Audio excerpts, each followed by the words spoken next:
Hello everyone, welcome to KIMS Krishna Institute of Mathematics and Science. मैं हूं दीक्षा वैश और आज हम पढ़ने वाले हैं class fifth Maharashtra state board का चैप्टर फैमिली वैल्यूज। तो इसका एक सेशन हम ऑलरेडी पहले कर चुके हैं जिसमें हमने देखा था कि फैमिली वैल्यूज में जैसे पहला हमारा जो टॉपिक था वो था रोल इन डिसीजन मेकिंग। जैसे फैमिली में कोई भी डिसीजन लिया जाता है, जैसे कोई ट्रिप प्लान किया जा रहा है या कोई फंक्शन किया जा रहा है, तो उसमें हम हमारा डिसीजन किस तरह से लेते हैं या फिर हमारे ओपिनियन किस तरह से रखते हैं। देखिए, आप अभी फिफ्थ स्टैंडर्ड में बहुत छोटे हो, तो आप डिसीजन तो नहीं ले सकते या, लेकिन डिसीजन मेकिंग जो भी एक प्रोसेस होता है, जैसे कोई चीज को फाइनल करना है, कोई चीज को अगर परफॉर्म करना है, तो उस चीज में आप अपना रोल किस तरह से प्ले करते हो, आप अपने सजेशन देते हो या नहीं देते हो, तो इस बारे में यहाँ पे हमको डिस्कशन दिया गया था। उसी तरह से जैसे फैमिली में कोई डिसीजन लेना होता है, उसी तरह से गवर्नमेंट में या फिर सोशल डिसीजन जब कोई भी लिया जाता है, तो उसमें हम किस तरह से पार्टिसिपेशन करते हैं, उस तरह से हम किस तरह से ओपिनियन रख पाते हैं, इन चीजों के बारे में भी हमने डिस्कस किया था। आज जो हमारा टॉपिक है वह है ऑनेस्टी। ठीक है, चलिए अब यहाँ पे हमको फिर से कुछ क्वेश्चन किए गए हैं। Note the following situations carefully. देखिए, यहाँ पे हमको ये सिचुएशन दी गई है, ठीक है, और हमको इस सिचुएशन के ऊपर हमारे आंसर्स देना है या फिर हमको हमारे ओपिनियन देना है। ओके, और honest opinion. Afrin borrowed a pencil from Minu. After she finished using it, she returned it. तो यहां पे बोला गया है आफरीन ने मीनू से पेंसिल लिया था, उसे कुछ काम होगा, काम होने के बाद आफरीन ने पेंसिल को रिटर्न कर दिया। किसको वापस दे दिया? मीनू को रिटर्न कर दिया पेंसिल। ओके, तो ये तो अच्छी बात है ना। देखिए, आपके पास में कोई चीज नहीं है लेकिन आपको उसका काम है, तो आप अपने भाई से, बहन से, फ्रेंड से, मम्मी से, पापा से वो चीज लेते हो। यूज होने के बाद आपका ये काम है कि वो आप अच्छे से उनको रिटर्न कर दो। ठीक है, जैसे आपने लिया था वैसे आप उनको रिटर्न कर दो, ये आपका वर्क है। बहुत बार क्या करते हैं कुछ लोग, बोरो तो कर लेते, ले तो लेते हैं लेकिन रिटर्न नहीं करते। रिटर्न करते वक्त फिर वो कभी कभी रीजन भी देते हैं, मुझसे खो गया, मुझसे फट गया, मुझसे टूट गया। ठीक है, लाइक दैट। तो ये चीजें बिल्कुल नहीं होनी चाहिए। सामने वाले ने आपके ऊपर ट्रस्ट करके आपको वो चीज दिया है, तो आपको आपका काम होने के बाद उसको रिटर्न करना ये आपका काम है। ओके, चलिए सेकंड एग्जांपल हमको दिया है। शमा फेल फ्रॉम हर बाइसिकल। शमा अपने बाइक से जो है वो गिर गई। However she told her mother, Neha pushed me of the bicycle. और उसने घर पे ये बोला उसकी मम्मी को कि नेहा ने मुझे साइकिल से गिराया। नेहा ने मुझे धक्का दिया और मैं साइकिल से गिर गई। तो क्या ये सही बात है? आप अपनी गलती से गिरे हो, अपनी गलती किसी और के ऊपर आप ढकेल रहे हो, so this is not a good thing. ठीक है, तो अपनी गलती हमें स्वीकार लेनी चाहिए, अपनी गलती हमें मान देनी चाहिए। ठीक आहे, मराठीत बोलायचं झालं तर आपण काही चूक केली असेल तर ती चूक आपण मान्य करायला हवी, दुसऱ्यावर आपल्या चुका ढकलू नये। ठीक है, चला थर्ड एग्जाम्पल हमको दिया है। Mary took the bag she found. Mary को एक बैग मिला इन रिक्शा। जो उसको कहा मिला था? एक रिक्शा में। To a police station. तो उसने क्या किया, उस बैग को पुलिस स्टेशन में जमा करवा दिया। तो अब देखिए, किसी और की चीज है, वो बैग में हो सकता है डॉक्यूमेंट्स हो। आपको बहुत बार क्या होता है, कुछ लोगों को वॉलेट मिलता है रास्तों पे या फिर बैग पे या फिर पर्टिकुलरली रिक्शा में या बस में बैग्स मिलती है। तो लोग क्या करते हैं, उसमें से अपने काम की चीजें निकाल लेते हैं और जो काम की नहीं है वो उसमें बैग में पड़ी रहने देती है या फिर उसको बैग को फेंक देते हैं। अगर वॉलेट मिला है तो वॉलेट में से पैसे निकाल लेंगे, कार्ड्स निकाल लेंगे और जो बिना काम की चीजें है वो फेंक देंगे। लेकिन देखिए क्या होता है कि जब वॉलेट के या फिर हम बैग की बात कर रहे हैं, तो बहुत बार लोगों के इंपॉर्टेंट डॉक्यूमेंट्स होते हैं उसके अंदर। ठीक है, और वो डॉक्यूमेंट्स उनकी सालों की मेहनत होती है, जैसे मार्कशीट है या फिर पर्टिकुलरली किसी के कार्ड्स है, आधार कार्ड है या फिर ड्राइविंग लाइसेंस है, तो ये सारी चीजें बहुत इंपॉर्टेंट होती है।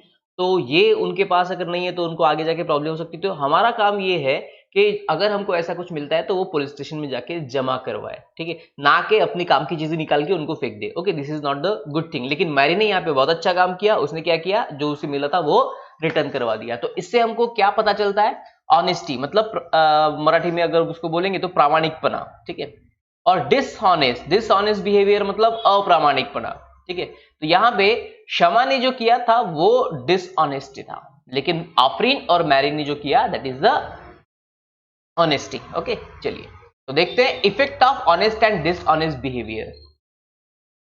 देखिए, एक बहुत सिंपल सी चीज है, अगर आप ऑनेस्ट हो तो आपको कभी कोई चीजें छुपाने की जरूरत नहीं पड़ती। आप कॉन्फिडेंटली अपीयर करते हो हर जगह पे। ओके। लेकिन देखिए, अगर मान लीजिए कोई चीज आपने छुपा ली, अब जैसे अभी फेस्टिवल सीजन शुरू है, फेस्टिवल सीजन करते करते गलती से आपने कोई चीज छुपा ली, तो पूरा फेस्टिवल आपको डर लगा रहता है कि मेरी ये जो चीज मैंने छुपाई ये किसी को पता ना चल जाए। ओके। और उस डर के कंडीशन में बहुत बार क्या होता है कि हम हमारा पूरा फेस्टिवल खराब कर लेते हैं, खुद के हाथ से। क्यों? क्योंकि हमें डर रहता है कि ये जो मैंने चीज को छुपाया है ये किसी और के हाथ में ना लग जाए, किसी को पता ना चल जाए, और अगर पता चल गया तो मुझे डांट पड़ेगी। तो बेटर है उस चीज को छुपाओ ही मत। वो जिसका है, जो भी है, जैसा भी है, अगर आपने लिया है या गलती से आपको मिल गया है तो वो आप उसको रिटर्न कर दो, या घर वालों को बता दो, अपने फ्रेंड्स को बता दो, अपने बड़े भाई या बहन को बता दो, या छोटे भाई छोटी बहन को बता दो, या फिर अपने पेरेंट्स को बता दो सिंपली। ठीक है। तो छुपाने की जरूरत नहीं पड़ेगी। अगर छुपाने की जरूरत नहीं पड़ेगी तो झूठ नहीं बोलना पड़ेगा, झूठ नहीं बोलना पड़ा तो डरना नहीं पड़ेगा। ठीक है। तो इसलिए ऑनेस्टी जो होती है वो सबसे अच्छी चीज होती है। आप अपने काम बहुत आसानी से कर सकते हो और अपनी लाइफ को एंजॉय कर सकते हो। ठीक है। तो यही चीज यहाँ पे हमको समझाई गई है। We do many different things every day. हम बहुत अलग अलग काम करते हैं हर दिन में। समटाइम्स वी मेक मिस्टेक, तो कभी कभी गलती भी करते हैं। When we realize that we have made a mistake, जब हमको ये समझ में आता है कि हमने गलती की है, we should talk about it openly with our friends and family। तो जो गलती हमने की है उस गलती के बारे में हमने हमारे फ्रेंड्स के साथ या हमारी फैमिली के साथ बात कर लेनी चाहिए कि मुझसे ये गलती हुई है भाई। इससे क्या होगा? By doing this we learn to be honest.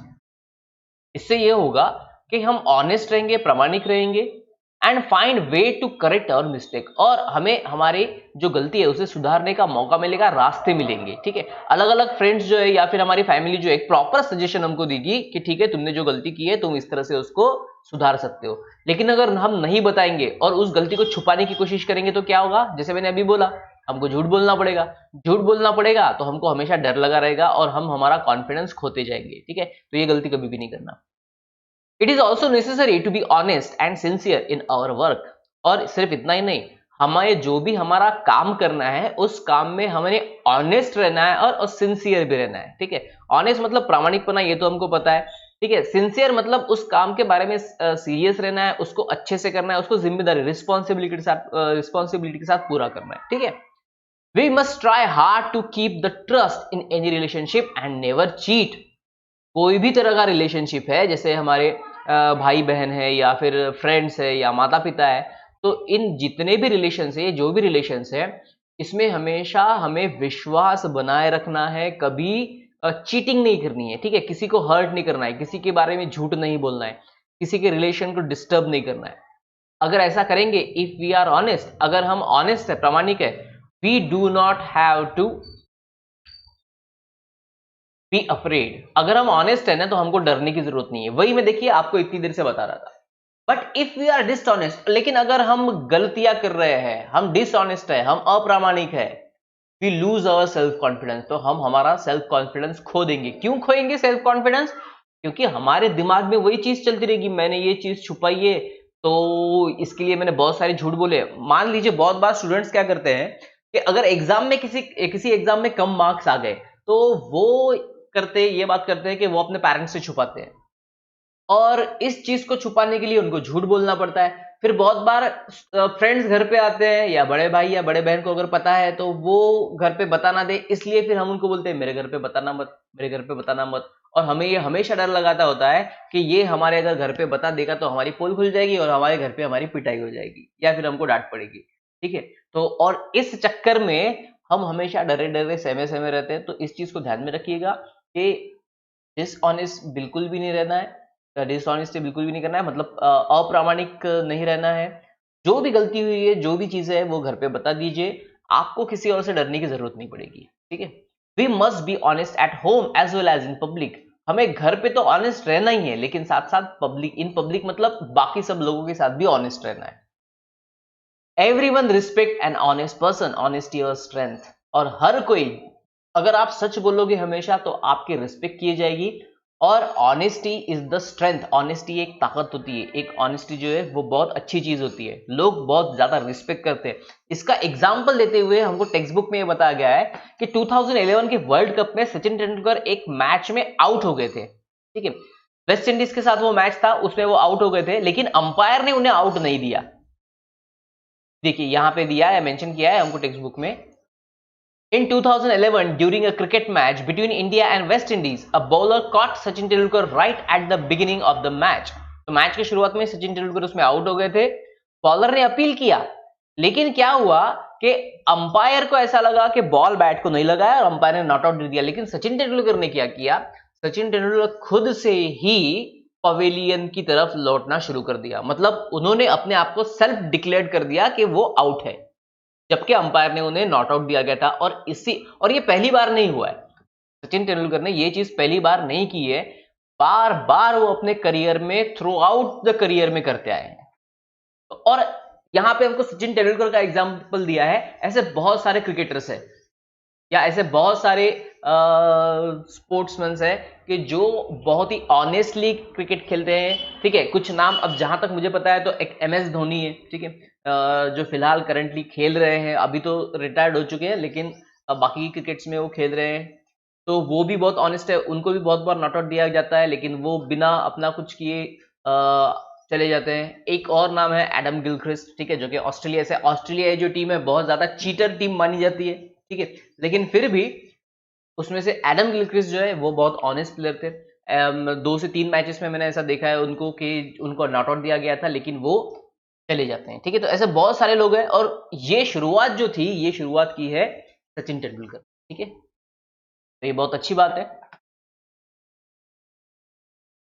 Next, अब यहां पे हमको बोला गया है ऑनेस्ट इन पब्लिक लाइफ। तो सिर्फ हमारी पर्सनल लाइफ में नहीं, पब्लिक लाइफ में भी हमको ऑनेस्टी रखना चाहिए। If you are honest in our public life, we will get better public services and facilities. What happens, अब देखिए पब्लिक लाइफ मतलब क्या। पब्लिक लाइफ मतलब जो हम बस में जाते हैं या फिर किसी जगह पे हम जाते हैं, तो बहुत बार कुछ लोग क्या करते हैं, चीटिंग करते हैं। चीटिंग मतलब कैसे, बिना टिकट निकाले बस में ट्रैवलिंग कर लेंगे और उनको बहुत खुशी होती है कि मुझे ट्रैवलिंग करने को मिल गया और मैंने बस वाले को पैसे दिए ही नहीं। या फिर वो ट्रेन में ट्रैवल करते हैं बिना टिकट के, बिना टिकट भाई हमने ट्रैवलिंग कर लिया। तो एक्चुअली इसमें क्या हो रहा है ना, इसमें लॉस हमारा होगा। कैसे, अगर सब लोग यही सोचने लगेंगे कि भाई बिना टिकट के ट्रैवलिंग किया जा सकता है, तो फिर हम टिकट लेके ट्रैवलिंग क्यों करें। तो अगर ऐसा होगा और उस बस, मतलब गवर्नमेंट को लगता है कि नहीं ये जो बस हम चला रहे हैं इसमें लोग ट्रैवलिंग नहीं कर रहे हैं, क्योंकि टिकट नहीं निकालोगे, मतलब क्या होता है, टिकट नहीं निकाल रहे हैं मतलब गवर्नमेंट समझता है कि ये बस चली नहीं रही है, इसमें लोग ज्यादा जा ही नहीं रहे, तो क्या हो जाएगा, बस या वो जो ट्रेन है वो बंद कर दी जाएगी। अब मुझे एक बात बताइए, अगर बस ट्रेन बंद हो गई तो आपके लिए ट्रांसपोर्टेशन ही खत्म हो गया, फिर आपको क्या करना पड़ेगा, फिर आपको प्राइवेट ट्रांसपोर्टेशन लेना पड़ेगा, या तो खुद के व्हीकल से जाना पड़ेगा या तो प्राइवेट। प्राइवेट आपको कॉस्टली पड़ेगा। तो ये ध्यान में रखिए कि जब हम ऐसी चीजें करते हैं तो हम खुद का ही नुकसान करते हैं, किसी और का नहीं। ओके, तो इसलिए ध्यान में रखिए कि पब्लिक ट्रांसपोर्टेशन या पब्लिक कोई भी सर्विस या कोई भी फैसिलिटी हम यूज कर रहे हैं, तो जितना उसका बनता है उतना पे करना हमारी रिस्पॉन्सिबिलिटी है, हमारा कर्तव्य है। ठीक है, चलिए, if we are honest in our public life, we will get better public services and facilities. What happens if we travel on a train or bus without a ticket? Our public transport system will run at loss and would soon have to shut down. ठीक है, जो मैंने अभी बताया कि अगर हम बिना टिकट ट्रैवलिंग करेंगे तो पब्लिक ट्रांसपोर्टेशन जो है वो लॉस में जाएगा और बहुत जल्दी बंद कर दिया जाएगा, और बंद हो गया तो हमारा ही नुकसान है। If each person buys a ticket honestly, this problem will not arise. और हर पर्सन अगर ऑनेस्टली टिकट बाय करता है तो क्या होगा, उसको टिकट के पैसे गवर्नमेंट को मिलते जाएंगे और वही पैसों से गवर्नमेंट हमको फैसिलिटीज देते जाएगा। Honesty can increase efficiency in public life, और ऑनेस्टी जो है ये पब्लिक लाइफ में भी एफिशिएंसी मतलब अच्छी चीजों को ही बढ़ावा देगी। Honesty is the best way to increase discipline and efficiency in public. और पूरे वर्ल्ड में सबसे ज्यादा ऑनेस्टी अगर मानी जाती है तो वो है जापान में। इंडिया में तो मतलब ऑनेस्टी ऐसा समझिए कि 50% लोग है, 50% नहीं है, तो ठीक है, हमको उन 50% के बारे में नहीं सोचना है। लेकिन जापान एक ऐसी कंट्री है, देखिए बहुत बार क्या है ना कि इंडिया में देखिए रोड्स होते हैं, ठीक है, तो जिसमें हमको बोला जाता है कि मान लीजिए ये आपका टेक्स्ट बुक है, ठीक है, तो ये है इन के लिए और ये वाला है आउट के लिए, ऐसे 2 गेट बनाए हैं। इंडिया में लोग क्या करते हैं पता है आपको, इन में से आउट भी होंगे और इन भी होंगे, और आउट में से इन भी होंगे, आउट भी होंगे। लेकिन जापान में अगर ये पूरा एम्प्टी है, इसमें एक भी पर्सन नहीं है, लेकिन ये आउट के लिए मतलब जाने के लिए, और ये आने के लिए, ये गेट आने के लिए, this is for in, this is for out.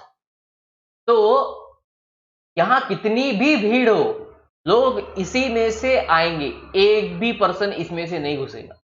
और यहाँ पे कोई भी सिक्योरिटी गार्ड नहीं होता है, आपकी जानकारी के लिए।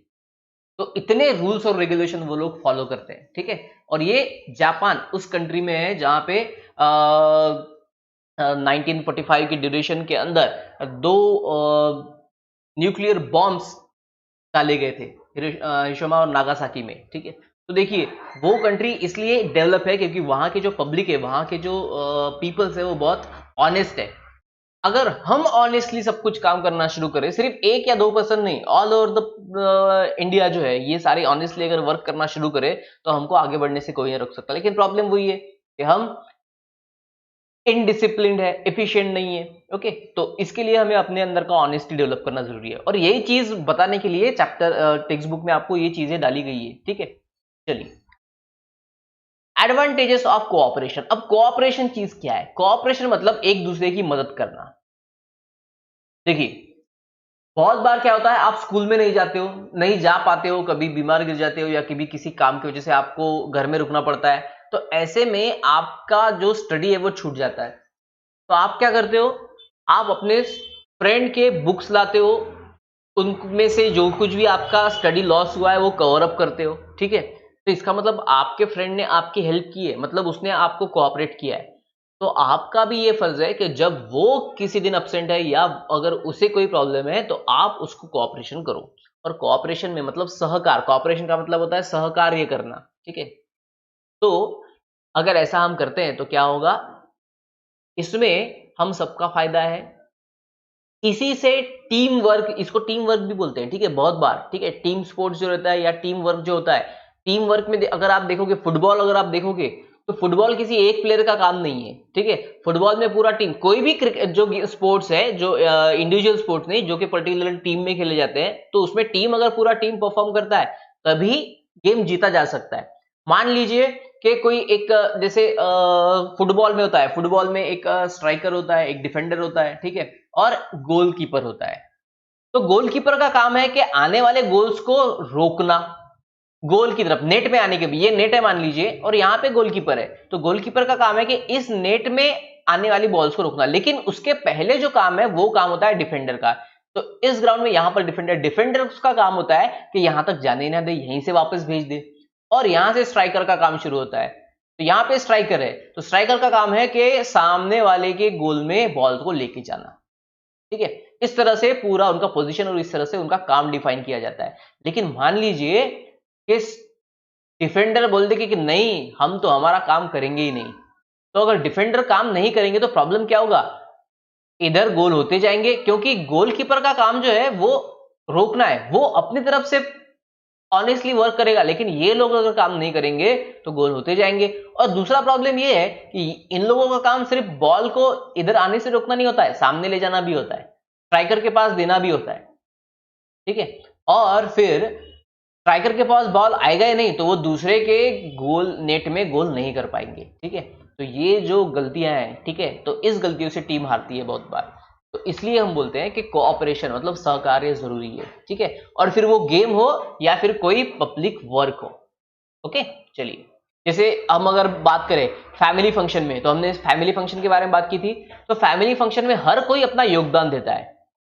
अगर 2-3 लोग ये बोले कि नहीं, हम कोई काम नहीं करेंगे या फिर काम बिगाड़ेंगे, तो क्या हो जाएगा, आपके फैमिली का फंक्शन प्रॉपरली नहीं हो पाएगा, ठीक है। तो इसलिए फैमिली हो या फिर कोई पब्लिक वर्क हो, हमें अपना योगदान देना जरूरी है, सहकार्य करना जरूरी है, कोऑपरेशन करना जरूरी है, कोऑपरेट करना चाहिए।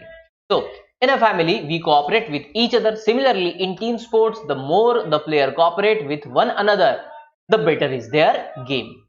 Instead of keeping feeling of cooperation restricted to sports, it should bring into public life as well.